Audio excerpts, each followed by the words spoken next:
Lecture 7, Chapter 6, Inductor and Energy Stored in Inductor। जिसमें self inductance होता है उसे हम इंडक्टर बोलते हैं एंड इंडक्टर का जो सिंबल है वो इस तरह से होता है सेल्फ इंडक्टेंस, उसे हम किससे लिखते हैं? एल से। नाउ जो सेल्फ इंड्यूस्ड ईएमएफ है इसे हम और क्या बोलते हैं? तो उसे हम एक बोलते हैं बैक ईएमएफ। नाउ ऐसा क्यों? तो कि ये जो है वो सर्किट में करंट के चेंज को अपोज करता है। सो करंट के लिए इस बैक ईएमएफ के अगेंस्ट में वर्क करना पड़ेगा एंड ये जो वर्क हम करते हैं वो कैसे स्टोर होगा? तो वो स्टोर होगा in form of magnetic potential energy.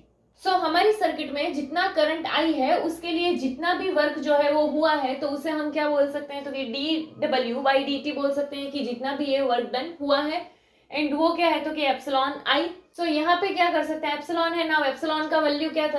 तो एप्सिलॉन का वैल्यू क्या होता था? एल di/dt ऐसा होता था।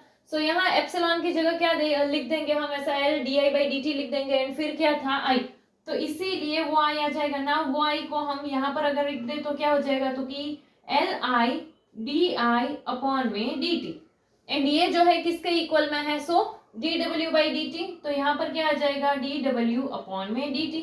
ये भी dt, ये भी dt, ठीक है। तो यहाँ पर बचेगा क्या? सिर्फ फिर तो कि dw इक्वल्स टू में li/di एंड टोटल जितना जो है करंट आई के लिए टोटल जितना वर्क हुआ है वो अगर हमें ढूंढना हो तो हम क्या कर सकते हैं? तो कि ये जो हमें मिला है इसको इंटीग्रेट कर देंगे तो इंटीग्रेशन से हमें टोटल वर्क मिल जाएगा। चलो सपोज कि 0 से 1 के हिसाब से हुआ है तो यहाँ पे क्या हो जाएगा? Integration 0 to 1 dw equals to integration 0 to 1 li/di।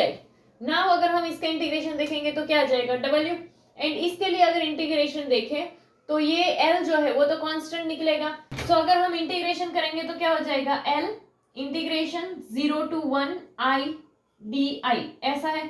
So now i का इंटीग्रेशन अगर हम देखेंगे तो वो क्या हो जाएगा? i² में 2 आ जाएगा। इंटीग्रेशन कैसे आया वो अगर हम देखें तो इंटीग्रेशन का फॉर्मूला होता था x की पावर n +1 में n+1। ये किसके लिए है? x की पावर n के लिए इंटीग्रेशन है। तो यहाँ पर सपोज कि i है, i की पावर क्या हो? 1 हो। तो अगर i की पावर 1 है तो उसे हम ऐसे लिख सकते हैं ना, यहाँ क्या आ जाएगा? i की पावर 1 प्लस में 1 और नीचे क्या हो जाएगा? 1+1। तो ये 1+1 2 यानी कि i² नीचे भी 2 यानी अपॉन में 2। तो यहाँ क्या आ जाएगा? i²/2 एंड ये l तो था ही। तो इसीलिए इसे हम क्या लिख सकते हैं? तो कि ये हो जाएगा हमारा li²/2 एंड इस 2 को ऐसे भी लिख सकते हैं हाफ के फॉर्म में। तो यहाँ पर क्या लिख दिया हमने? Half li²।